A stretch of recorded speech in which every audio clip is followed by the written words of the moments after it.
उनको हमने अपना मान करके रखा है, बस यही दुख का कारण है। जिस दिन हम उनको अपना मानना बंद कर देंगे, हमारा दुख टूट जाएगा।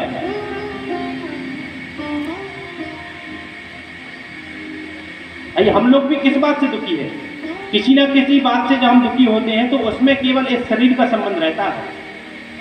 शरीर से संबंध रखने वाले के कारण ही हमें दुख प्राप्त होता है। इसलिए तो परम पूज्य श्री राम सुखदास जी महाराज कहते थे, स्वामी जी महाराज, कि मेरे तो गिरधर गोपाल, यह कहने वाले तो खूब मिलेंगे।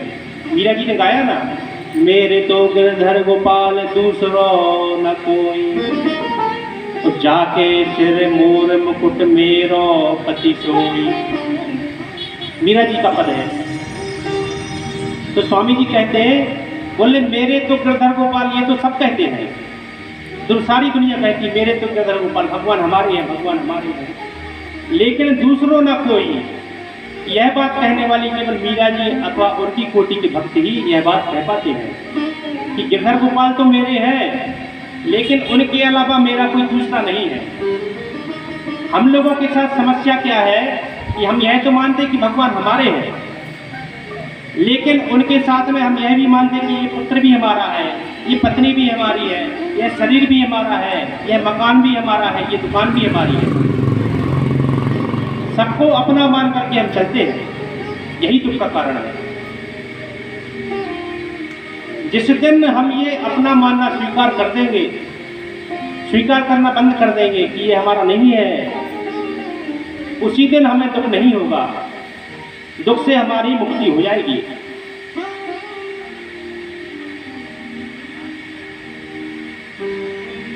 हमारा मकान बना हुआ है, जिस मकान में हम रहते हैं हम समझते हुए हमारा है, और खूब बढ़िया व्यवस्था उस मकान में हम करवाते ही रहते हैं। कभी पुताई करना है, कभी पुट्टी करवाना है, कभी डेंटिंग पेंटिंग टाइल्स लगवाना है, कभी पंखा लगवा लिया, कभी लाइटिंग करवा ली, डेकोरेशन करवा लिया इत्यादि कुछ ना कुछ काम हम अपने मकान में करते रहते हैं। क्यों करते हैं? क्योंकि हम उसे अपना मानते हैं। वही जब हम किसी धर्मशाला या होटल में रुकने जाएं और किराए से हमने कमरा ले लिया, समझो हमने एक हफ्ते के लिए किराए से कमरा लिया कि महाराज एक हफ्ते हम यहाँ रुकेंगे,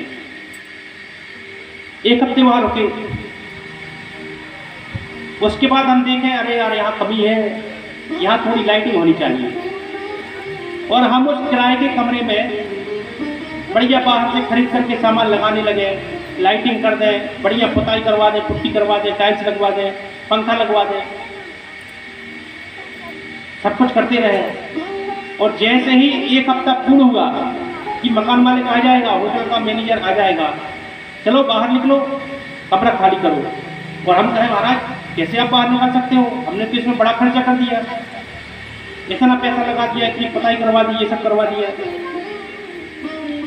तो तुम्हारे खर्च करने से, पैसा लगाने से वह कमरा तुम्हारा नहीं होगा, वो रहेगा तो किराए का ही। और जब समय आ जाएगा तो बाहर तुम्हें निकलना पड़ेगा, और अगर अपनी मर्जी से हम बाहर नहीं निकलेंगे तो उनकी व्यवस्था रहती है, चौकीदारों को बुला करके धक्के मार करके तुम्हें बाहर कर दिया जाएगा। ठीक ऐसा ही हाल हमारा है। हम इस शरीर को अपना मान करके बैठे हुए हैं कि यह शरीर हमारा ही है, इसमें कोई दुख दर्द बीमारी हो जाए तुरंत डॉक्टर के पास पहुंचते हैं इलाज करवाने के लिए। और जब यमदूत आएंगे, यह किराए का कमरा खाली कराने के लिए यमदूत आएंगे,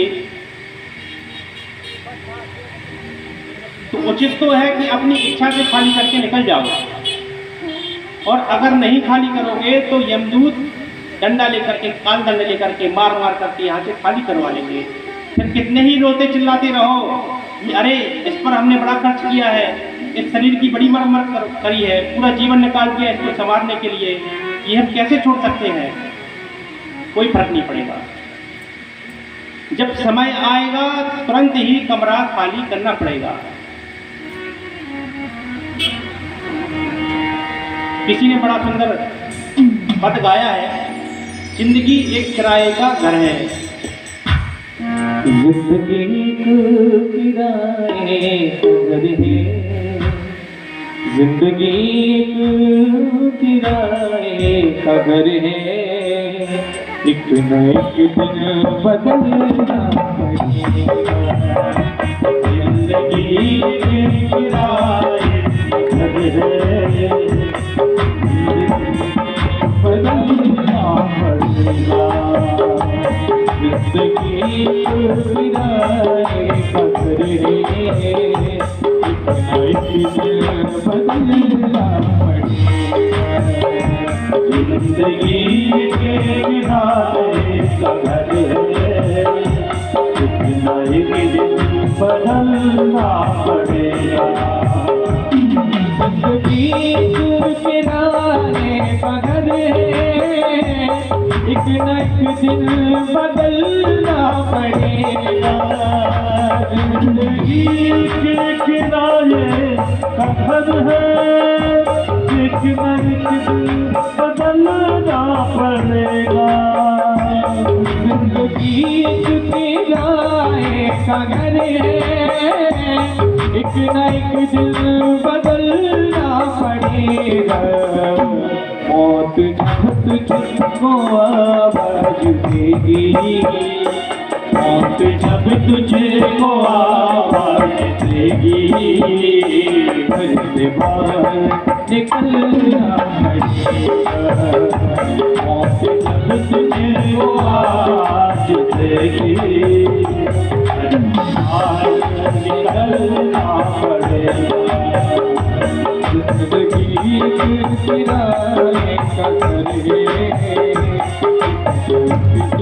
बदलना पड़ेगा।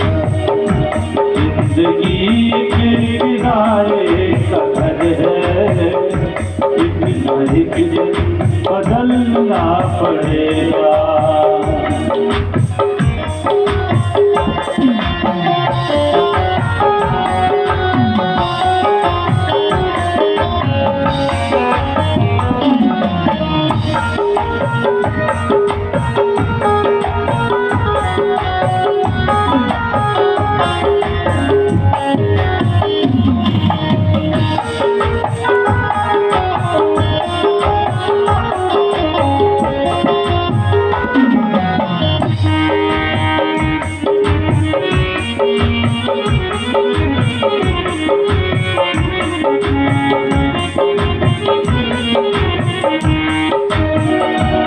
कितना मासूम हो जाएगा तू, कितना मजबूर हो जाएगा तू, कितना मायूस हो जाएगा तू, कितना मजबूर हो जाएगा तू, कितना मासूम हो जाएगा तू, कितना मजबूर हो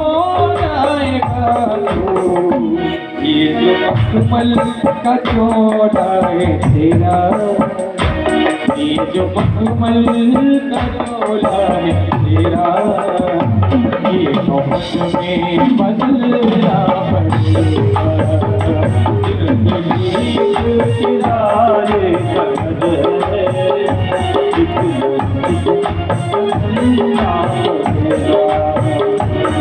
जिंदगी किराए कदर है, एक न एक दिन बदलना पड़ेगा। जिंदगी के किराए कदर है, एक न एक दिन बदलना पड़ेगा। जिंदगी किराए कदर है, एक न एक दिन बदलना पड़ेगा। मौत जब तुझको आवाज देगी, मौत जब तुझको आवाज देगी, घर से बाहर निकलना पड़ेगा। मौत जब तुझको आवाज देगी, घर से बाहर निकलना पड़ेगा। दोनों हाथों की तालियों की सेवा के साथ बड़े भाव से सभी दोनों हाथों की तालियों की सेवा के साथ कहेंगे। गोविंद गाले गोपाल गाले, गोविंद गाले गोपाल गाले, गोविंद गाले गोपाल गाले, गोविंद गाले गोपाल गाले। मोती भजनी दिया गले के हवाले, ये हमारे गाले गोपाल गाले, गोविंद गाले गोपाल गाले, गोविंद गाले गोपाल गाले, गोविंद गाले गोपाल गाले, गोविंद गाले गोपाल गाले, गोविंद गाले गोपाल गाले, गोविंद गाले गोपाल गाले, गोविंद गाले गोपाल गाले, गोविंद गाले गोपाल गाले, गोविंद गाले गोपाल गाले। बोलिए बांके बिहारी लाल की जय। बड़ा दिव्य उपदेश गोकर्ण जी ने अपने पिताजी को दिया। पिताजी, इसलिए इस संसार से मोह छोड़िए। धुंधकारी आपका पुत्र है, यह बात आप बिल्कुल हृदय से निकाल लीजिए। उसके कर्म के अनुसार वो जो कर रहा है उसका फल उसे भोगना पड़ेगा। आप जो करेंगे उसका फल आपको भोगना पड़ेगा। आत्मदेव जी बोले, बेटा उपदेश तो तूने बड़ा प्यारा दिया, लेकिन इस उपदेश को स्वीकार करके फिर हम क्या करें? अभी तो तूने बताया कि क्या ना करना चाहिए, नहीं करने वाली बातें बताई कि इस संसार से मोह छोड़िए, मोह मत करिए। तो अगर संसार से मोह छोड़ दें तो फिर मोह किससे करें? अभी तूने बताया कि क्या ना करना है, अब तू बता कि फिर क्या करें। तब गोकर्ण जी महाराज कहते हैं, धर्मं भजस्व सततं त्यज लोक धर्मान्, सेवस्य साधु पुरुषान् जहि काम तृष्णा, अन्यस्य दोष गुण चिंतन मासु मुक्त्वा, सेवा कथा रसमहो नित्यराम पिबत्वम्। धर्मम भजस्व, पिताजी धर्म के अनुसार आप जीवन जिए। त्यज लोक धर्मान, इस संसार के जो लोक व्यवहार की बातें हैं उनको छोड़िए, क्योंकि अब समय आपका आने वाला है, अधिक समय आपका नहीं बचा हुआ है। सेवस्य साधु पुरुषं जहि काम तृष्णा, साधु पुरुषों की सेवा में आप लग जाइए और काम तृष्णा को छोड़िए। अन्यस्य दोष गुण चिंतन माशु मुक्ता, सबकी चिंता छोड़ करके सेवा कथा रसमहो नितराम पिबत्वम्। ये अंतिम पद जो श्लोक का है बड़ा महत्वपूर्ण है।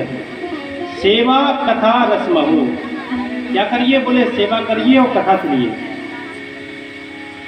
दोनों चीजें चाहिए। दोनों क्यों कहा?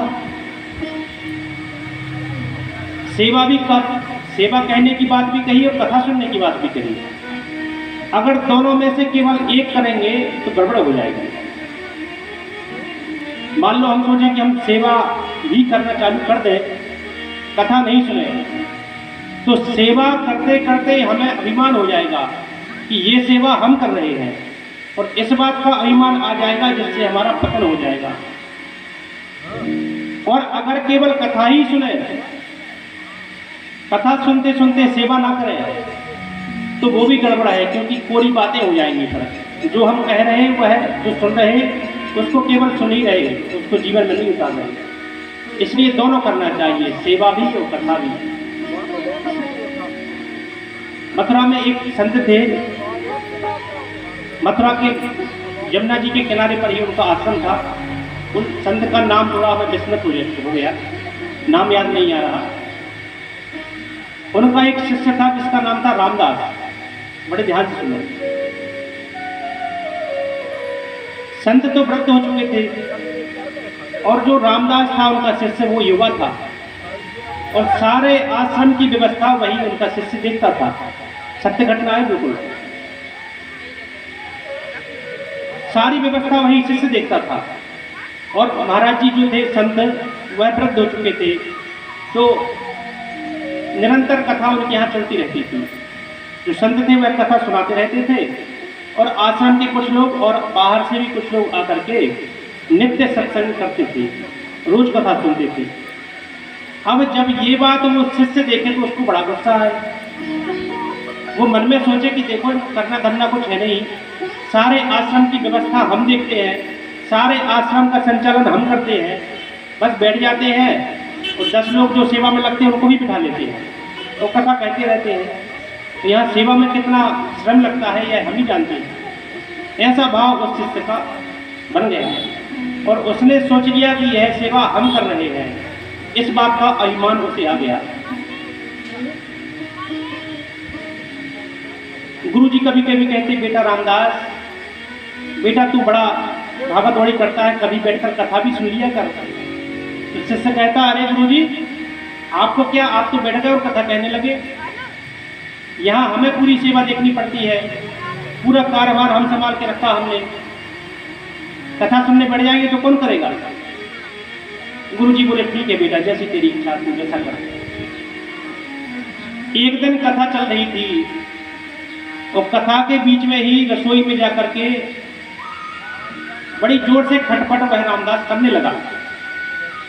जानबूझ करके बर्तन उठा उठा करके नीचे गिराने लगा, ताकि लोगों को समझ में आए कि इसको कथा से विक्षेप हो रहा है, काम में बाधा आ रही है।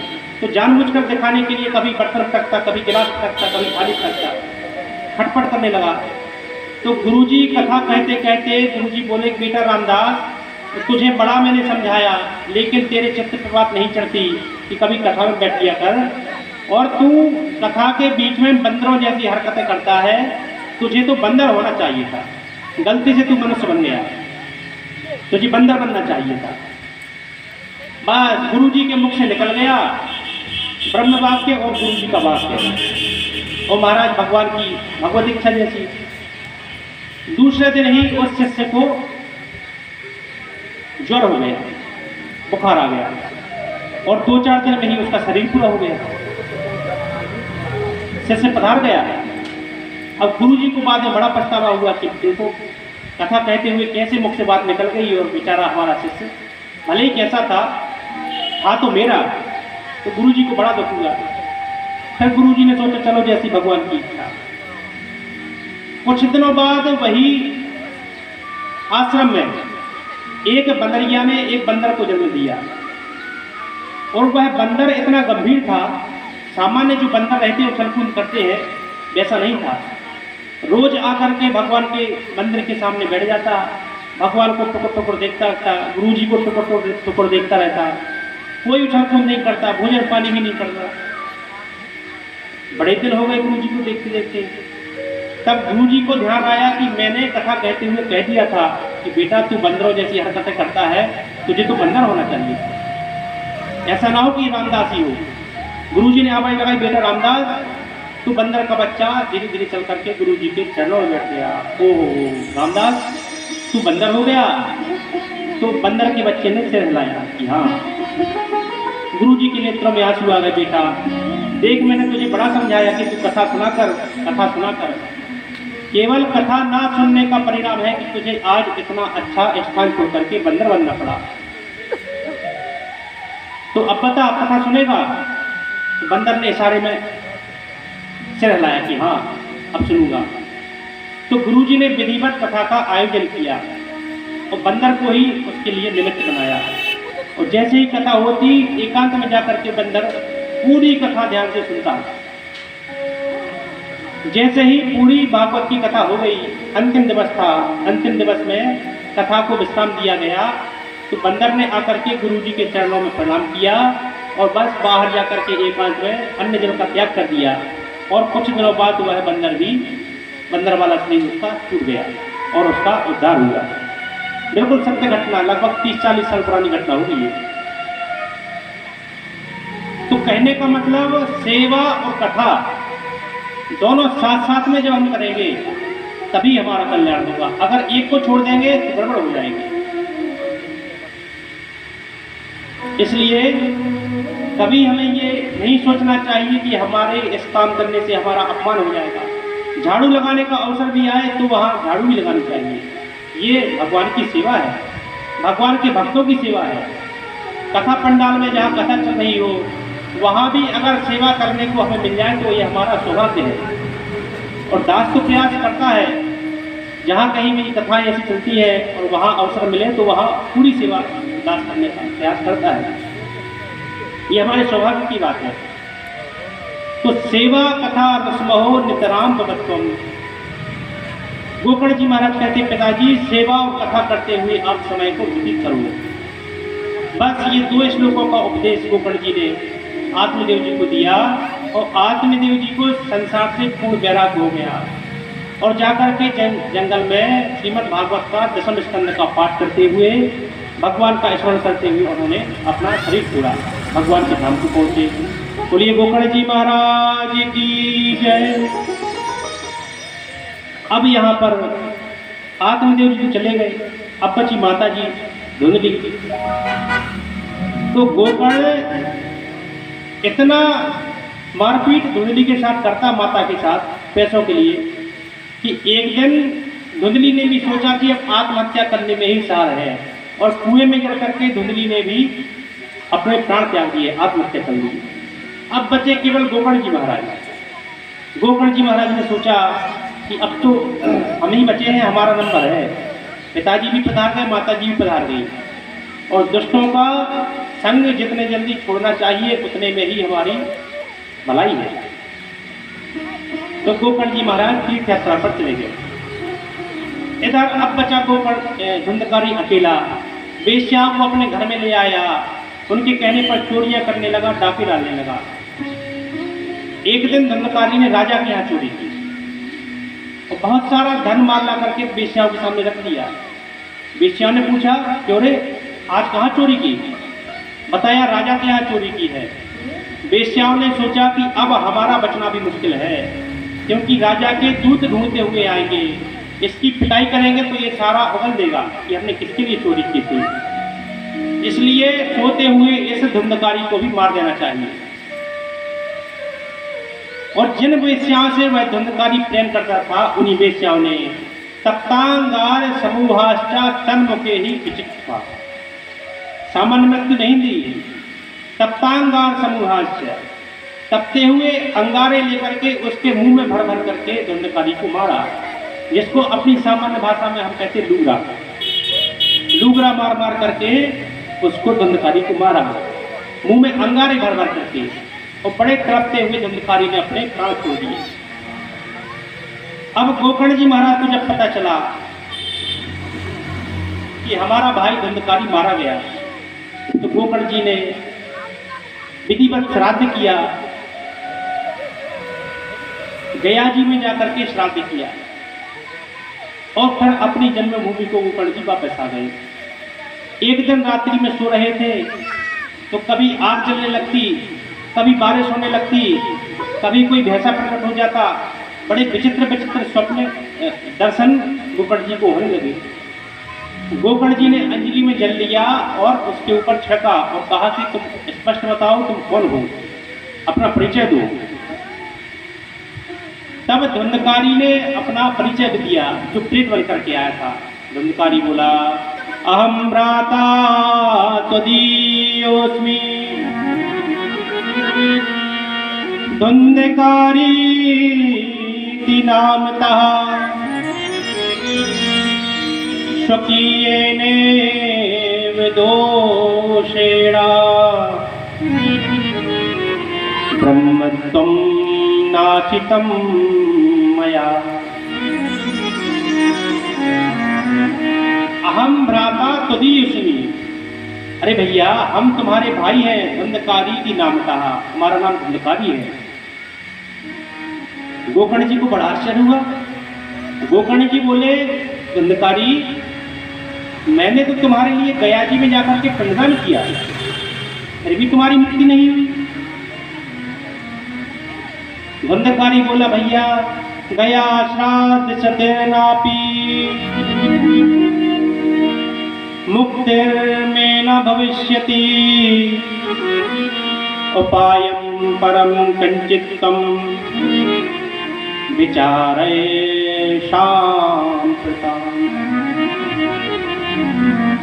हे गोकर्ण जी भैया, गया जी में एक बार तो ठीक है, गया श्राद्ध सतेनापि, 100 बार भी गया जी में श्राद्ध कर दो फिर भी मेरी मुक्ति होने वाली नहीं है। इस श्लोक को देख करके कभी कभी ऐसा अनुभव होता है कि इसमें गया जी की महिमा थोड़ी कम हो जाती है, जबकि पुराणों में गया जी की महिमा बड़ी भरी पड़ी है। गया जी में जिसका पिंडदान हो जाता है उसका उद्धार निश्चित है, ऐसा पुराणों में वर्णन आया है। और पिंडदान अवश्य करना चाहिए, श्राद्ध कर्म अवश्य करना चाहिए। आजकल ये परंपराएं धीरे धीरे शहरों में लुप्त होती जा रही है, लेकिन माता पिता की मृत्यु के पश्चात श्राद्ध कर्म निश्चित ही करना चाहिए। पुत्र की परिभाषा देवी पुराण में, गरुड़ पुराण इत्यादि में वर्णन आई है। पुत्र किसे कहते हैं? जो पैदा हो जाए वो पुत्र है, केवल वही पुत्र नहीं है। पुत्र कौन है? जीवितो वाक्य करना छया है भूरि भोजना गया पिंड प्रदानात्वं त्रिभिः पुत्रस्य पुत्रदान। जो 3 काम करे वो पुत्र है। जीवितो वाक्य करना, जब तक हमारे माता पिता जीवित हैं तब तक अक्षरशः उनकी आज्ञा का पालन करें। और छया है भूरि भोजना, जैसे ही माता पिता का शरीर पूरा हो जाए तो उनके निमित्त में भूरि भोजना, जितना हो सके उतना ब्राह्मण भोज इत्यादि करवाना चाहिए। आजकल तो इसका बड़ा विरोध हो रहा है, लेकिन पुराणों के अनुसार ये करवाना चाहिए। क्यों?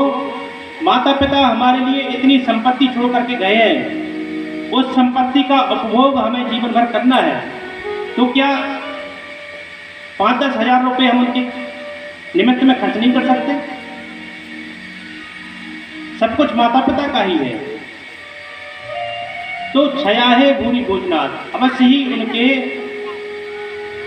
शरीर छोड़ने के पश्चात जितना हो सके श्रद्धा के अनुसार ब्राह्मण भोज या जो भी करवाना चाहिए। और गया पिंड प्रदानात्म, गया जी में जाकर के विधिवत श्राद्ध कर्म उनका करना चाहिए।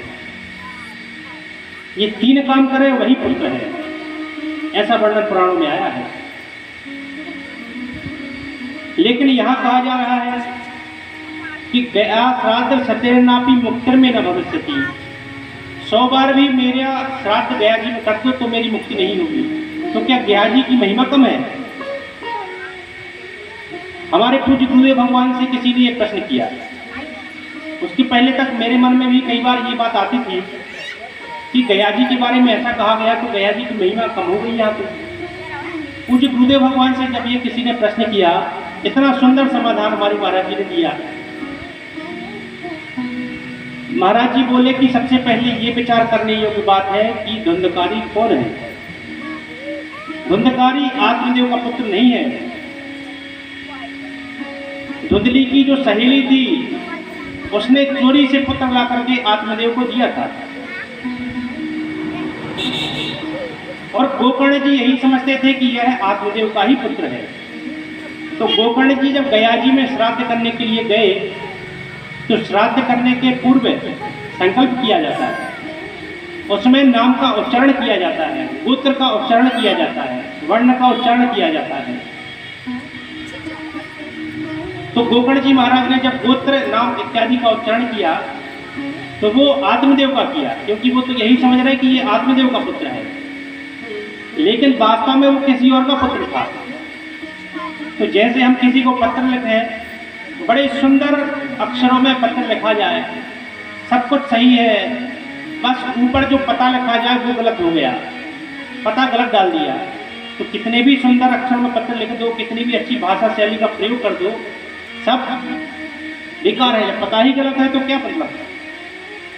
तो ऐसे ही धुंधकारी के लिए जो गया श्राद्ध किया गया, वह गया श्राद्ध वास्तव में धुंधकारी के लिए जो गोत्र का उच्चारण किया जा रहा था वो तो किसी और गोत्र का था।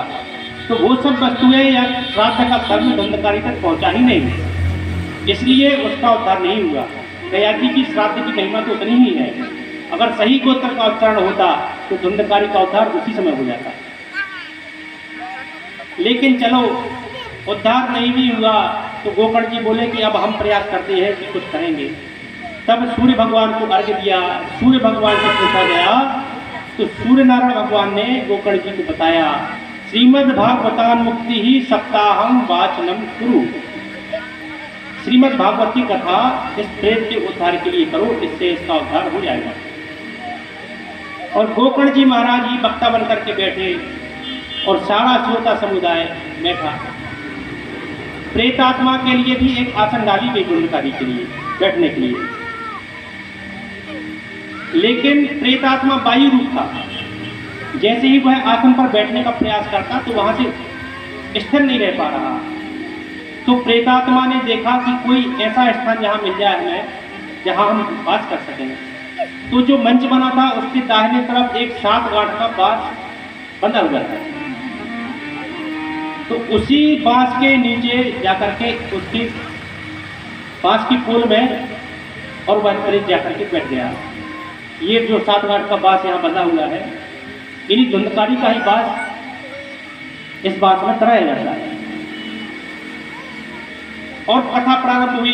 प्रथम दिवस की कथा पूरी हुई तो बांस की एक गांठ चटक गई। दूसरे दिन की कथा पूरी हुई तो बांस की दूसरी गांठ चटक गई। ऐसा होते होते जैसे ही 7 दिन की कथा पूरी हुई तो वह बांस टकरा कर फट गया और उसमें से एक दिव्य पुरुष आकर के भागवत जी के सामने प्रकट हो गया। तो प्रणाम करने लगा।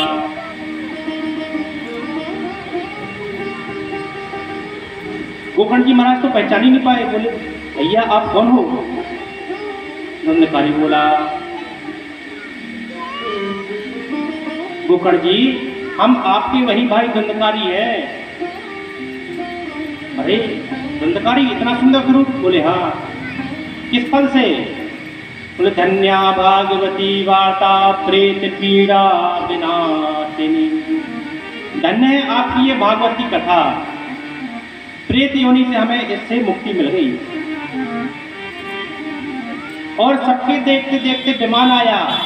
विमान में भगवान के पार्षद आए और ऐसे पापी धुंधकारी को भी विमान में बिठा करके आदर सहित ले जाने लगे। जब विमान जाने लगा तो गोकर्ण जी ने रोका, भैया रुको तो सही। गोकर्ण जी बोले, भगवत पार्षदो एक बात हमारी समझ में नहीं आई। बोले क्या?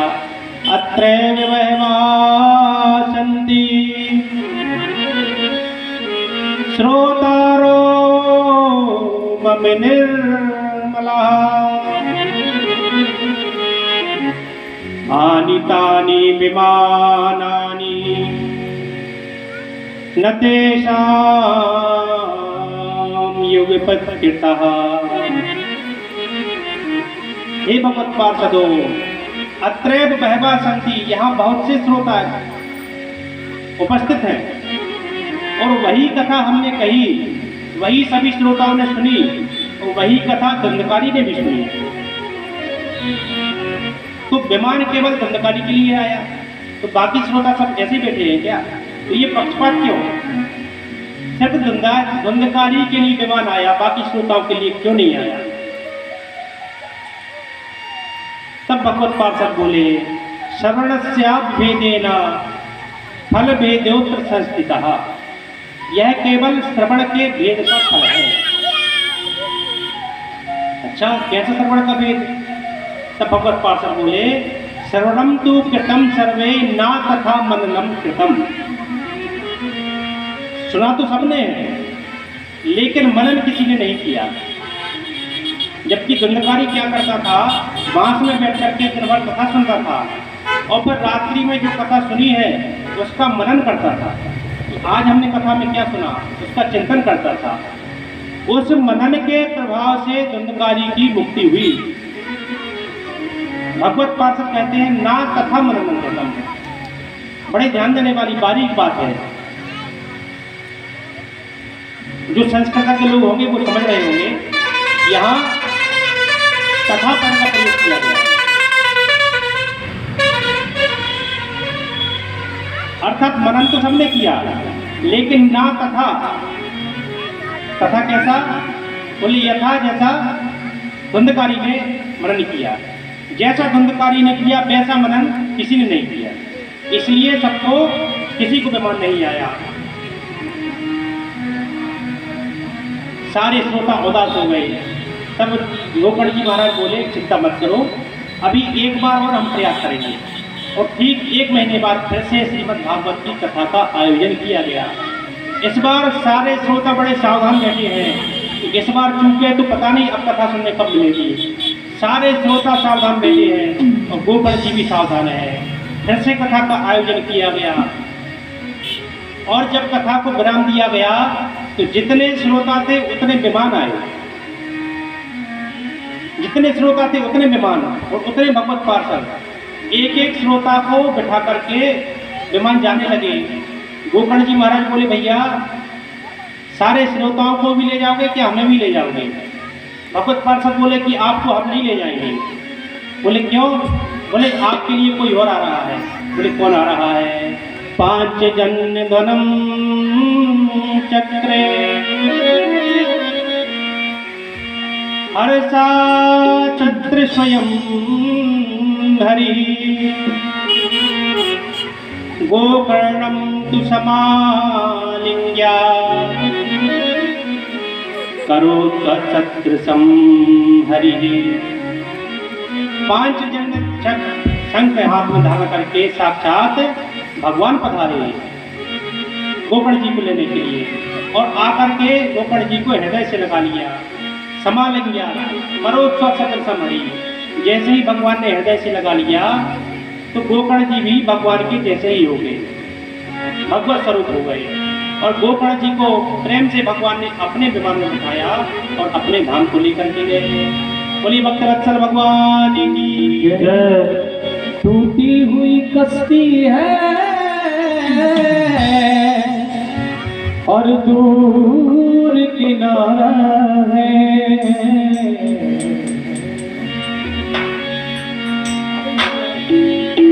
टूटी हुई कश्ती है और दूर किनारा है, अब पार करो नैया, अब पार करो नैया, हमने तुमको पुकारा है, अब पार करो नैया, हमने तुमको पुकारा। मेरा सर तो हकीकत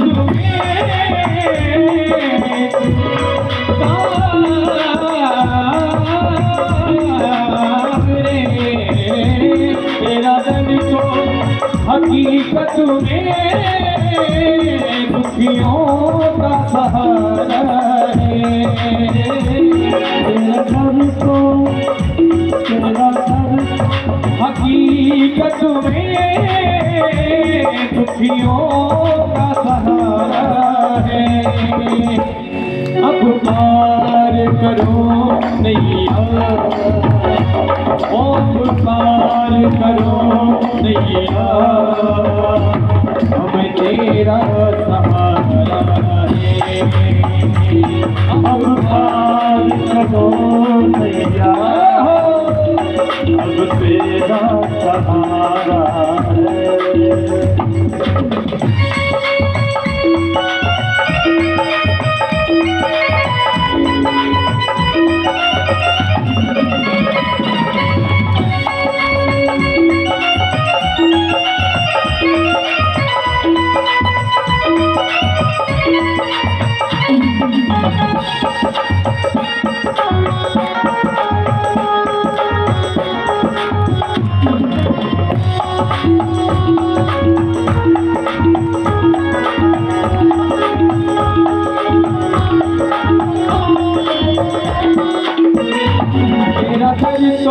हकीकत में दुखियों का सहारा है। तेरा घर तो हकीकत में दुखियों का सहारा है। तेरा घर तो हकीकत में दुखियों का सहारा है। तेरा घर तो हकीकत में दुखियों का सहारा है। सच कहता हूँ, ओ सच कहता हूँ सांवरिया, ओ सच कहता हूँ सांवरिया, हम तेरा सहारा है। कहता हूँ सांवरिया, तेरा सहारा है, हमें तेरा सहारा है, अब तेरा सहारा है।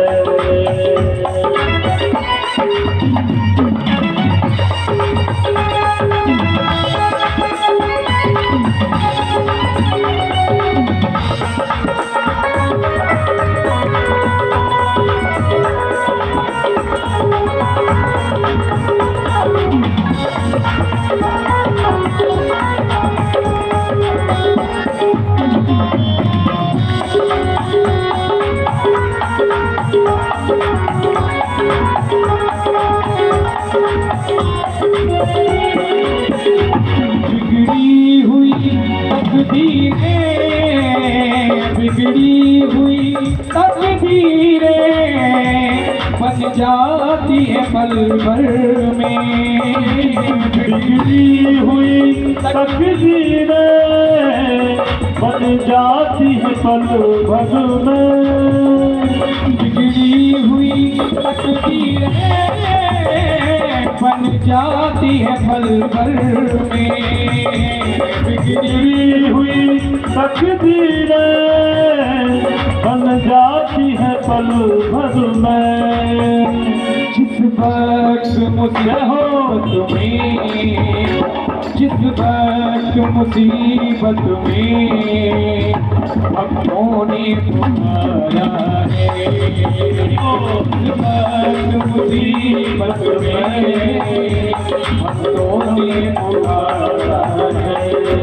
और जिस वक्त मुसीबत में भक्तों ने पुकारा है। जिस वक्त मुसीबत में भक्तों ने पुकारा है। तेरा दर तो हकीकत में दुखियों का सहारा है। तेरा दर तो हकीकत में दुखियों का सहारा है।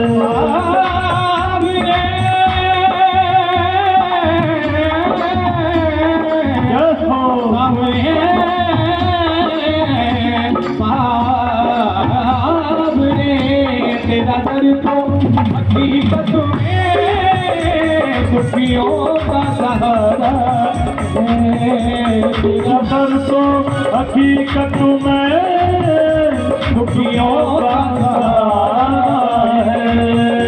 अब पार करो नैया, अब पार करो नैया, अब पार करो नैया। थोड़ा हाथ ऊपर करके, थोड़ा हाथ उठा के बड़ा भाव से गाइए। हम तेरा सहारा है, हम तेरा सहारा है, हम तेरा सहारा है, हम तेरा सहारा है, हम तेरा सहारा है।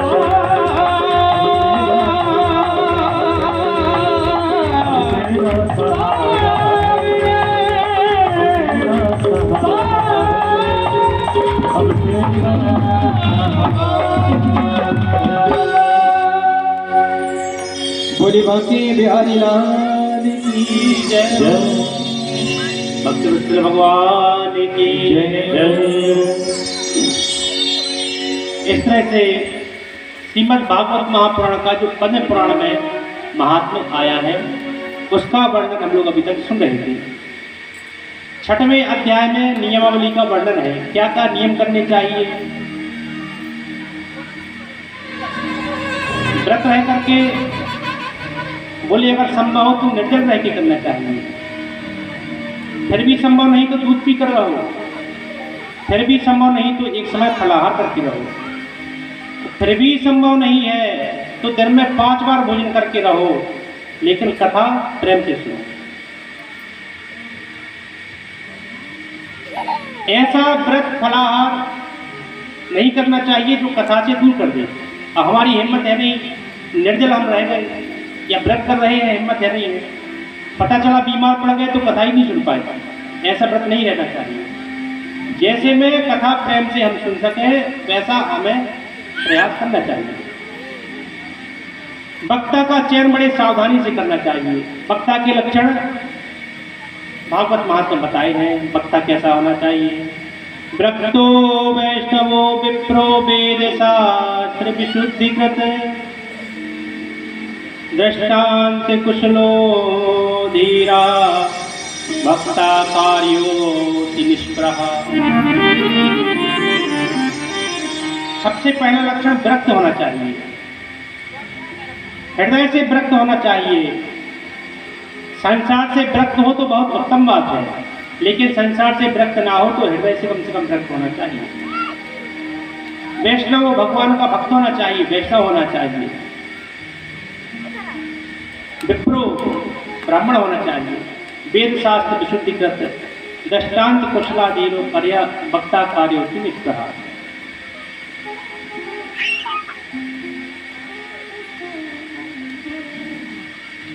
जो सुने उसको मनन करें, रात में बैठ करके मनन करें कि आज हमने क्या सुना, चिंतन करें कि हमने आज कथा में क्या सुना। ये श्रोता के लक्षण है। इस प्रकार से वक्ता श्रोता के लक्षण बताए गए।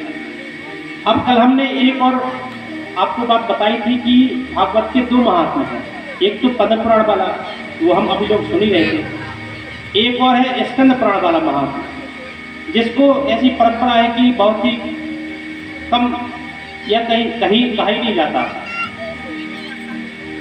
उसकी हम बड़े संक्षेप में चर्चा आप लोगों को सुना देते हैं कि स्कंद पुराण के महात्म्य क्या आया है। स्कंद पुराण वाला जो महात्म्य है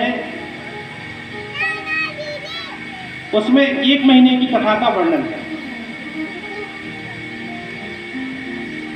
भगवान जब अपने धाम को पधार गए, गोलोक पधार गए, तो भगवान के प्रपौत्र थे बज्रनाथ जी महाराज। बड़े ध्यान से सुनिए, सारा भगवान का वंश खत्म हो गया था, केवल रानियां बची थी 16,108 रानियां, और उनके प्रपौत्र थे बज्रनाथ जी महाराज। भगवान ने बज्रनाथ जी को ब्रज का अधिपति बनाया, ब्रजराज पद पर प्रतिष्ठित किया। और बज्रनाथ जी और परीक्षित जी, क्योंकि जब भगवान चले गए तो भगवान के जाने की बात सुनकर के वहाँ पांडव भी स्वर्गारोहण के लिए चले गए थे, परीक्षित को राजा बना गए थे। तो यहाँ बज्रनाथ जी बचे और वहाँ हस्तिनापुर में परीक्षित जी बचे। तो परीक्षित जी को साथ लेकर के बज्रनाथ जी ब्रज को आए, ब्रजमंडल में आए। ब्रजमंडल में देखा तो ब्रजमंडल पूरा खाली पड़ा हुआ है, कोई है ही नहीं। बज्रनाथ जी बोले, परीक्षित हम किस बात के राजा हैं, जब प्रजा ही नहीं तो किसके ऊपर राज्य हम करें। तब देखा तो एक कुटी दिखाई पड़ी जिसमें सांडिल्य महर्षि निवास करते थे, जो नंद बाबा के कुलगुरु थे, ब्रजवासियों के कुलगुरु थे। सांडिल्य जी से पूछा, तब सांडिल्य जी ने बताया कि ब्रज की सेवा करो।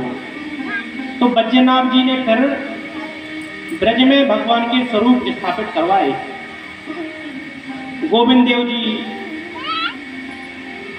गोपाल जी इत्यादि जो स्वरूप है पुराने ठाकुर है, वो बज्रनाथ जी के द्वारा ही प्रतिष्ठित कराए गए थे। कुंडों की स्थापना करवाई गई, ब्रज की सेवा की। रानियों को बड़ा दुख था कि ठाकुर जी हमें छोड़कर चले गए। तब यमुना जी की शरण ली। यमुना जी ने उपाय बताया कि भगवान की कथा सुनो, कथा सुनने से तुम्हारा दुख दूर होगा। तब बद्रीनाथ जी ने, परीक्षित जी ने और भगवान की 16,108 रानियों ने श्री उद्धव जी से प्रार्थना की और उद्धव जी प्रकट हुए। उद्धव जी ने सबसे पहली कथा भगवान की 1 महीने की भागवत सुनाई थी बद्रीनाथ जी को। अभी तक हम लोग ये समझते हैं कि सबसे पहली कथा जो हुई वो सुखदेव जी महाराज ने सुनाई, लेकिन ऐसा नहीं है। सुखदेव जी के पहले भी बद्रीनाथ जी को उद्धव जी ने 1 महीने की कथा सुनाई थी। उसमें परीक्षित जी भी उपस्थित थे, लेकिन परीक्षित जी ने आधी कथा सुनी और आधी कथा में ही उनको इतना आवश्यक कार्य आया कि उनको हस्तिनापुर लौटना पड़ा। परीक्षित जी रोने लगे, बोले कथा से हमारा वियोग हो रहा। तब उद्धव जी बोले तुम चिंता मत करो, तुम्हारे लिए कथा सुनाने के लिए साक्षात भगवान ही सुखदेव जी के रूप में पधारेंगे और तुम्हारे लिए कथा सुनाएंगे। तो आगे चल करके फिर परीक्षित जी को सुखदेव जी महाराज आए और उन्होंने कथा सुनाई और वह 1 महीने की कथा सुन करके भगवान की रानियों का दुख दूर हो गया, बद्रीनाथ जी का दुख दूर हो गया। यह है स्कंद पुराण में जो महात्मा आया उसकी अति संक्षिप्त चर्चा। स्कंद पुराण वाले महात्म्य में भी श्रोता और वक्ता के लक्षण बताए गए हैं। श्रोता और वक्ता कैसे होना चाहिए, स्कंद पुराण वाले महात्म्य में श्लोक आया है। कृष्णार्थीति धनार्थीति श्रोता वक्ता द्विधा मता, और यथा वक्ता तथा श्रोता तत्र सौख्यम विभरति। 2 प्रकार के वक्ता है और 2 प्रकार के श्रोता है। एक तो कृष्णार्थी वक्ता और कृष्णार्थी श्रोता, और दूसरा धनार्थी वक्ता और धनार्थी श्रोता। कृष्णार्थी का मतलब क्या है, बोले जिसको भगवान के अलावा कुछ दिखे ही ना, केवल भगवान को ही प्राप्त करने की जिसकी लालसा हो वह कृष्णार्थी है। तो अगर वक्ता कृष्णार्थी है, केवल भगवत प्राप्ति के लिए ही वक्ता प्रयास कर रहा है, तो श्रोता भी कृष्णार्थी होना चाहिए, तभी आनंद आएगा। और धनार्थी वक्ता है तो श्रोता भी धनार्थी होना चाहिए। तत्व सौख्यम विभरति, तब आनंद बढ़ेगा। नहीं तो वक्ता अगर कृष्णार्थी है तो हम तो बैठ करके संसार से वैराग्य की बातें कहेंगे, भैया भगवान में मन लगाओ, भजन में मन लगाओ, संसार के संबंधों को छोड़ो। और अगर श्रोता धनार्थी है, उसकी कोई कामना है कि हमारे बेटे को नौकरी लग जाए, हमारी बहू को नौकरी लग जाए, इस कामना से श्रोता कथा सुन रहा और बार बार हम संसार को छोड़ने की बात कहेंगे, तो श्रोता मन में सोचेगा कहाँ से इन महाराज जी को पकड़ना है। हम तो संसार में और अपना घर परिवार फले फूले इसलिए कथा करा रहे और ये संसार छोड़ने की बात कर रहे हैं, तो आनंद नहीं आएगा। अथवा श्रोता कृष्णार्थी है, श्रोता मन में सोच रहा कि हमें भगवत प्राप्ति हो जाए इसलिए कथा सुन रहे हैं। और वक्ता धनार्थी है, तो वक्ता बार बार धन की चर्चा करेगा कि अरे अब तो जन्म होने वाला है, अब रुक्मणी विवाह होने वाला है, तो दहेज में अमुक सामान लाओ, अमुक सामान लाओ, तो फिर भी आनंद नहीं आएगा। इसलिए कृष्णार्थी वक्ता तो कृष्णार्थी श्रोता और धनार्थी वक्ता तो धनार्थी श्रोता, दोनों की गुणों की मैत्री होनी चाहिए, तभी आनंद आएगा। हमारी महाराज जी की पूज्य गुरुदेव भगवान की एक जगह कथा हुई,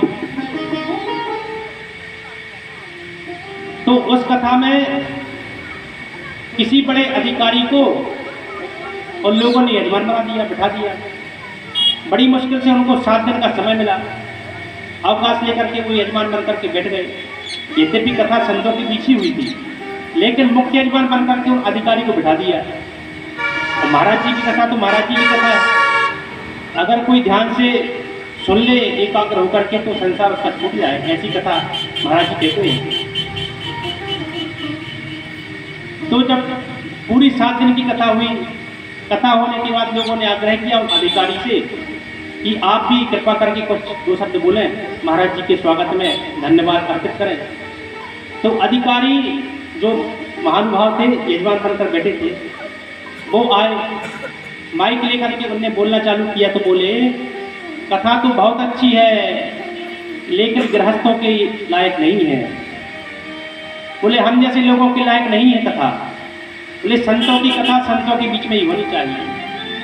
बोले हम तो संसार को ही बढ़ाना चाहते हैं कि हमारे बच्चे कल आगे बढ़े, नौकरी पेशा करें। और बोले महाराज जी की कथा सुनते सुनते 2-4 दिन और सुनते तो लगता है हमें भी संसार छोड़ना पड़ता। तो बोले हम जैसे कि लोगों के योग्य नहीं है यह कथा, महाराज जी कथा तो संतों के योग्य ही है। तो जैसा वक्ता वैसा श्रोता होना चाहिए। इस प्रकार से ये स्कंद पुराण वाला महात्म्य अति संक्षिप्त में वर्णन किया। आइए अब श्रीमद् भागवत महापुराण के प्रथम स्कंद में हम लोग प्रवेश करते हैं। बोली वृंदावन बिहारी लाल की जय। जन्माद्यस्य तोन्मयादितरतश्चार्थे सुविज्ञासुरा तेने ब्रह्म हृदय आदि कवये मुह्यन्ति यच्छ्रुतयः तेजो वारिमृदां यथा विनिमयो यत्र त्रिसर्गो मृषा धाम्ना स्वेन सदा निरस्तकुहकं सत्यं परं धीमहि। प्रथम श्लोक श्रीमद् भागवत महापुराण का। अभी तक हम लोग जो सुन रहे थे यह अन्य पुराणों की चर्चा थी। मतलब चर्चा तो भागवत की ही है, भागवत का ही महात्म्य बताया गया, लेकिन ये चर्चा अन्य पुराणों में आई, पद्म पुराण में, स्कंद पुराण में। मूल श्रीमद् भागवत महापुराण की चर्चा अब प्रारंभ हो रही है। प्रथम श्लोक में श्री व्यास जी महाराज, कल हमने थोड़ा संकेत किया था, सत्य की वंदना करते हैं। सत्यम परम धीमहि। इस प्रथम श्लोक के 108 अर्थ विद्वानों ने किए हैं। प्रथम श्लोक के 108 अर्थ और सभी देवी देवताओं में इसको बताया है। किसी ने राम जी का स्वरूप माना कि इस श्लोक में राम जी की वंदना की गई। किसी ने भगवान श्री कृष्ण का स्वरूप माना कि इस प्रथम श्लोक में सत्य कह करके भगवान श्री कृष्ण की ही वंदना की गई।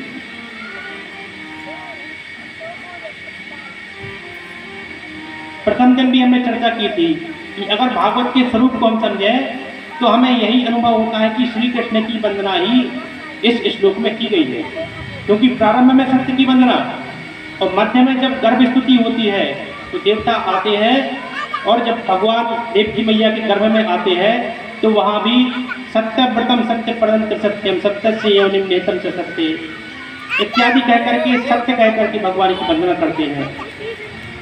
और जब अंतिम श्लोकों में 12वें स्कंद में जब पूर्णाहुति के लिए चलते हैं तब वहाँ भी दसमय येन विभास को ये मतलब ज्ञान प्रदीपापुरा तद्रूपेण च नारदा मुनिया कृष्णाय तद्रूपेण योगीन्द्राय दातुनाथाय भगवत्राताय कारुण्य तत्सुद्धम विमलम विशोकमृतम सत्यम परम धीमहि।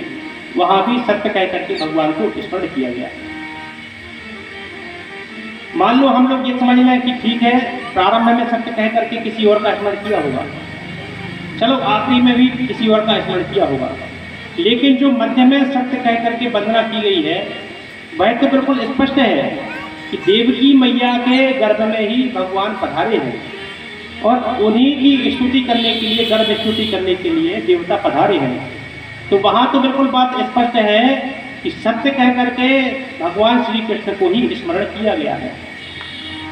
इसलिए हम भी ऐसा मान करके चले कि प्रथम श्लोक में और अंतिम श्लोक में भी भगवान श्री कृष्ण को ही वंदन किया गया। कैसे हम भगवान